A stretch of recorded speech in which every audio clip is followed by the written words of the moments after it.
Welcome to Adventures in Landlording. Each episode, we pack our bags and hit the trail to answer some of the many questions plaguing landlords across America.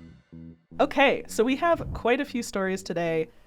I am kind of just itching to get this one out the gate, if you'll allow it. Yeah. All right. So this comes from the esteemed Patchouli Poop on Poop. Ah, yes. Is it reasonable for a landlord to ask for a non-refundable $1,000 holding deposit without providing a lease agreement to review? No. Okay. He is in the Bay Area and is trying to figure out, basically, what to do next. He has found a place that he really enjoys. He likes the price of it. He's due to move in 9 days. Oh, boy. Very fast. Okay. So you'd think, oh, everything must be good. Everything must be ready to go. But of course not, because we're talking about it right now. That's right. That's right. We don't tackle the easy stuff. Never once. So the real issue here is that the landlord refuses to provide a lease for him to review. Okay? So he's asked multiple times. Mm-hmm. He's received the following reasons as to why that is an unreasonable request. Okay. 1, the landlord does not want to share the past tenant's information and cannot give him a lease without their information on it. 2, the landlord has provided a lease that is standard, but then says, this is not the lease we'd be using. In fact, there are some minor addendums and additions to the actual lease that this doesn't include, but you don't have to worry about them. Oh, okay. And so the tenant is really curious, is this valid? Is this a scam? What's going on? How hard is it to make a lease agreement? Why isn't this ready to go? And should they just bite the bullet because they like the price and the actual property? Sounds like a desperate tenant, which is not a good thing to be because they make some potentially bad decisions. And this sounds like it may be a bad decision in the making. No, don't do this. Yeah. Don't do this. So they're in the Bay Area, crazy rental market. I imagine a very competitive rental market as well as an expensive one. But a non-refundable holding deposit sounds like a fancy way to say scam. Yeah, and it gets better because here's a little nugget that I didn't tell you before. On some pieces of documentation, the non-refundable holding deposit is referred to as a security deposit. Okay. On others, it's not. Oh boy. But it's supposed to be the same thing. Okay. And so they do not have clarity on whether or not they'd actually get this $1,000 back. So some of the comments were saying, hey, this is illegal in California. You can't charge a non-refundable deposit. That's not exactly true. So California does allow you to, in specific counties like LA County, charge a holding deposit. However, it should be very clear how much you're being charged, the conditions under which you get it back, and any other stipulations as to what this money is going for. This person does not have any of that laid out. Yeah, because the non-refundable part that seems very scammy. Because why? Like holding deposits, if somebody has a holding deposit, it's so that the rental is in your name until we can make it official. In a really tight rental market, that might be the case. But in most cases where there's a holding deposit, it will then turn into your security deposit or somehow be used somewhere else or be refunded to you. Yes. To do it non-refundable and they're not providing a lease agreement and the move-in date is 9 days away? Yeah. No. I would also say I'm really not a fan of how this landlord has responded to the issue. Because when the prospective tenant has reached out to say, hey, please give me a lease to review, the landlord's response has been, it's a standard lease. Why would you have a problem with that? There are a lot of reasons to have a problem with a lease that you haven't seen. You should never sign any kind of contract without reading it thoroughly. Yeah. What if there's an amendment that's like no overnight guests? Right. And that's something that the tenant doesn't like, wouldn't want to abide by, but is now in such a bind because it's move-in day and they are signing it and seeing it for the first time that they just feel like they have to abide by that. Right. It's not good for anybody. So no. I know the housing market, especially in the Bay Area, is tight.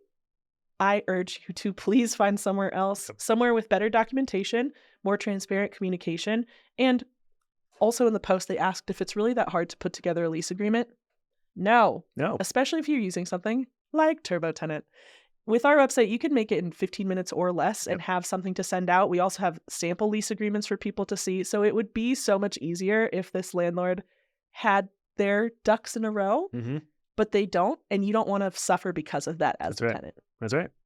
And even if the landlord is not making some baloney up, that they don't want to share a previous lease agreement because it could have past tenants' personal information on there, that's crazy. You can blur that out or redact it or do whatever. There's no reason that they shouldn't be able to show what the lease would look like, especially we're only 9 days out from it starting.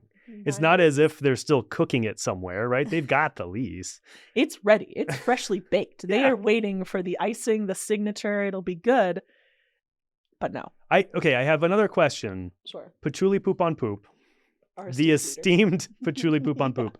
Have they seen this unit? Is it real? It sounds like they have, because one of the major drivers in this entire conversation is that they really enjoy the property and the price point. Okay. While I won't say that finding a good price point in the Bay Area is necessarily a scam, I would say that would be a little minor red flag to pop up for me. Yeah.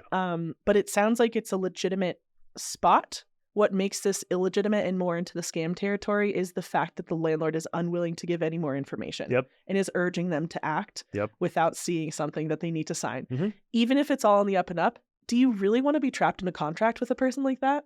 No. Me neither. No. Don't do it. Yeah. I'm going to go ahead and say scam. Scam. Scam. Use our scam stamp. Unlimited state-specific lease agreements are just a few clicks away. Sign up for TurboTenant Premium and build a trustworthy lease in 15 minutes or less. Go to landlordpod.com to get started. Okay, Krista, I bring you a story actually from our Facebook group. Oh, love those guys. Yeah. We have a Facebook group called Better Landlords. It is private, but we will let you in as long as you're a landlord. So come on in. At the moment, we've got about 3,400 landlords in there. It's a lot of folks. They're chatting it up. They're getting good advice from each other. It's a good time. We had one post in there, and this landlord says, "Hi, everyone. We are installing solar panels on our rental house.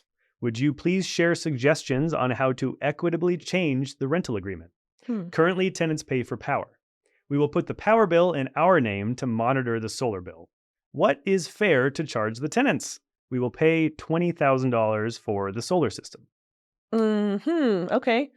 What are your initial thoughts to that? Because I have a couple feelings, but I don't want to jump the gun. I like solar panels. I have them on my house, and I find them fascinating because the laws are very different for every state and every utility company. How they charge solar production. Some of them let you deduct it from your overall electricity bill. Some of them don't. Some of them have time of use pricing. It gets really complicated. A really nice thing about putting solar panels on is some states have incentives where they'll help cover some of the solar bill. And there is a federal tax incentive as well. That is, I want to say right now it's around 30% of the total bill. So they're saying they're paying $20,000 for the system. 30% of that actually should be refunded to them when they file their taxes. Nice. If I didn't get all those numbers totally right, forgive me, but that's how it was a few years ago. So I totally understand wanting to put solar panels on your house, especially if it's $20,000. I don't know where this person lives, but if it's $20,000, that's a good sized solar system. It's possible that will cover the whole electricity bill, depending on how much electricity they're using. Depending on if they have an electric car, there's a lot of other factors in there. But it should take a huge chunk out of the electricity bill. And so I understand why they're asking this, but there's 31 comments on this right now. Nice. Most of them are very skeptical. It's people saying, don't do this. Oh, are they saying don't install the solar panels at all? They're saying don't put solar panels on your rental property. And why not? So a few reasons. I mean, the biggest is that it complicates things. I mean, for exactly why they're asking the question, it just makes it a little complicated. Yeah. Because if their tenant is paying the electricity bill every month, and now the electricity bill is about to go down, hopefully a lot, it sounds like the landlord will be covering the solar bill because I'm assuming they financed that. So that's going to be its own monthly cost until it's fully paid off. So I think the landlord is asking, should I charge my tenant for the solar bill since they will potentially not have an electricity bill? And that's the bit that I really dislike. Yeah. I understand the question. When you're looking at this as a business, you're looking at cost and where you can move things around and try and maintain your bottom line. But at the end of the day, in my opinion, The owner decided to put these panels on. Therefore, it's their responsibility. They did not, it's not like the tenant came to them and said, hey, dude, I would love it if you put up a solar system.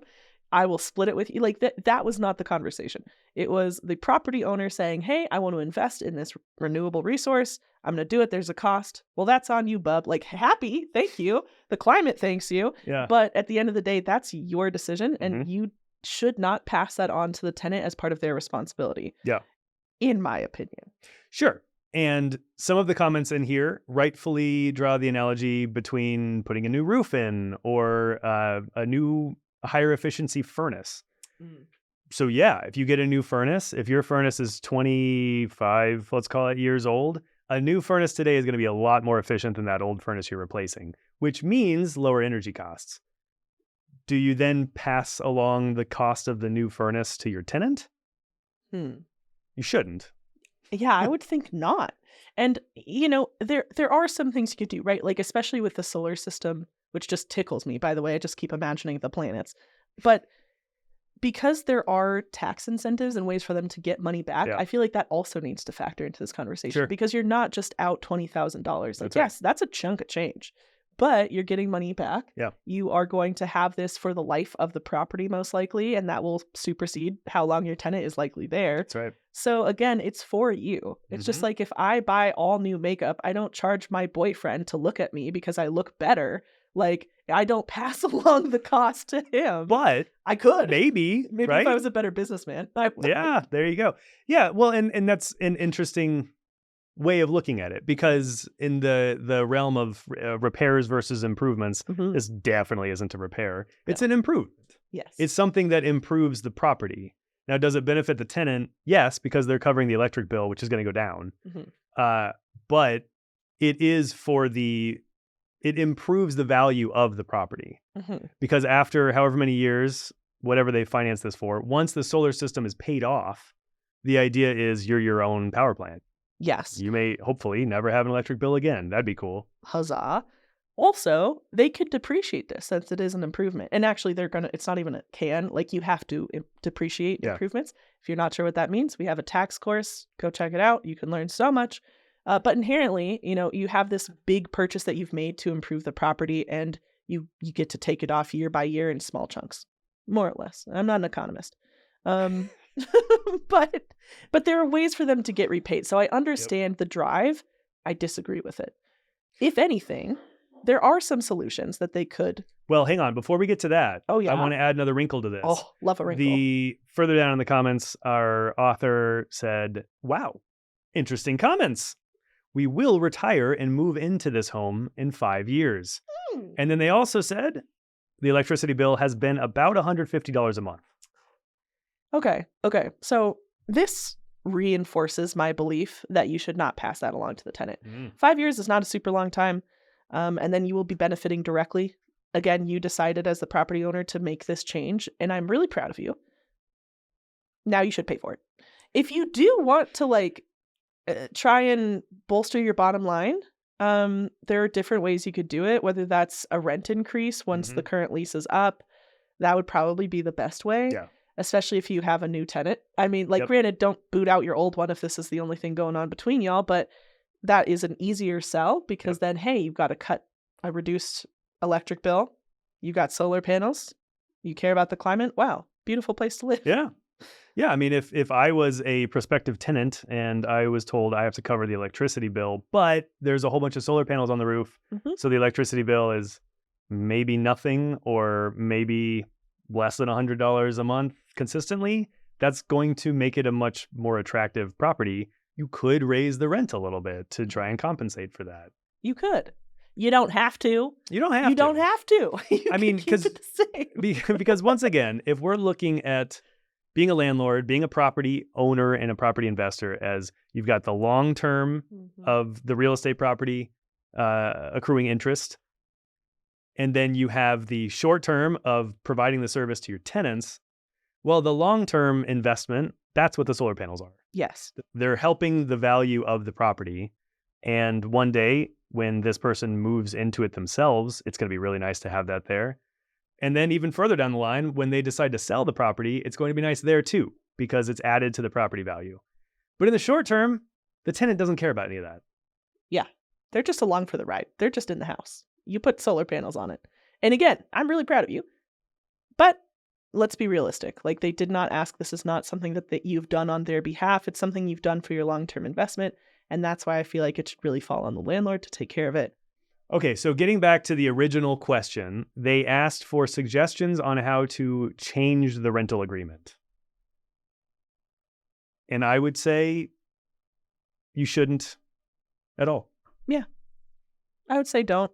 If you decide, when lease renewal comes up, that this is something you really need to do, it's killing your bottom line, you're about to get into the streets yourself, then yeah, sure. Change the price at that point with a new contract. But I would not advise adding an addendum for this. It's going to cause friction. I wouldn't do it. But go forth and prosper.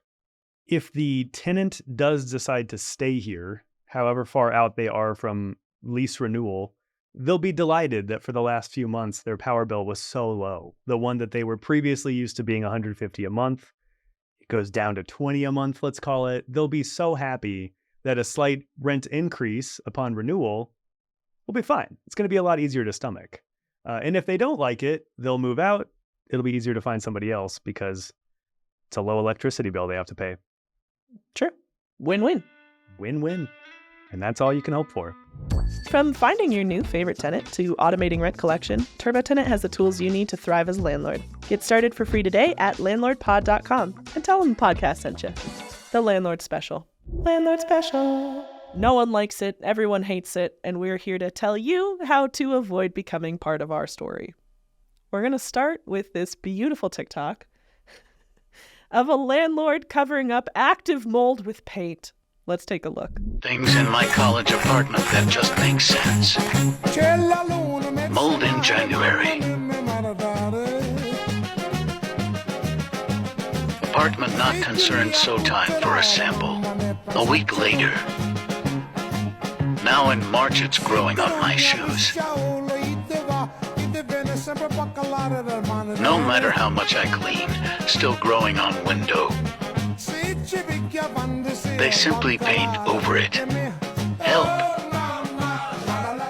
So what's wrong here?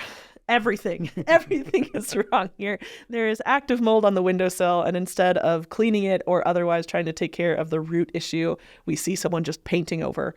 And of course, then we have a brilliant landlord attorney just jumping in to say, hey, don't do that. Still growing on window. I'm a landlord attorney, and I deal primarily with mold issues against landlords. This is not okay. You cannot paint or fucking mold. That's gonna make things worse. If you're a tenant, what you need to be doing is immediately informing your landlord of the mold growth in your home. Report it to your city's Department of Public Health and or Housing. And if your landlord still fails to properly remediate that mold, you need to hire an attorney. Mold can be extremely dangerous to your health. Mold is really dangerous. Mm-hmm. I mean, mold is not something to mess around with. And if you don't treat it properly, it can negatively impact your tenant's health. It can kill them. I mean, it's not something to even joke around about, but here we are, two jesters just for you. Now, Jonathan, there is a way that paint can help with mold. Mm-hmm. We've talked about it at length. We have. We have other videos on mold and what to do. And one of the things that we say is that paint is actually very good for stopping mold before it starts. Before it starts. That's as important, before it starts. Yeah. And that's because it gives a nice layer that mold doesn't like, basically. Bare drywall is way kinder, I guess, to mold spreading because it spreads by spores. Once it's in there, once it's in the wood beneath the drywall, well, then you have serious problems. That's when you get into potentially structural issues. Mold can be a real pest. Yeah, truly. And so paint on drywall before there's any mold acts as a nice sealant. Hopefully it'll make it harder for the mold to actually grow. But if you have active mold, painting over it is just simply not the solution at all.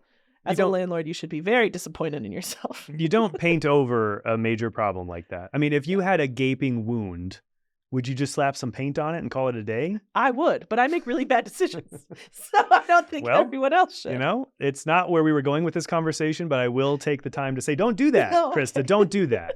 And this is the same thing here where, looking at this, it's a windowsill. That's not unusual. Mold often occurs around windowsills just because you've got wood, you've got interior meeting exterior, you've got windows, which may or may not be sealed properly, may or may not be installed properly.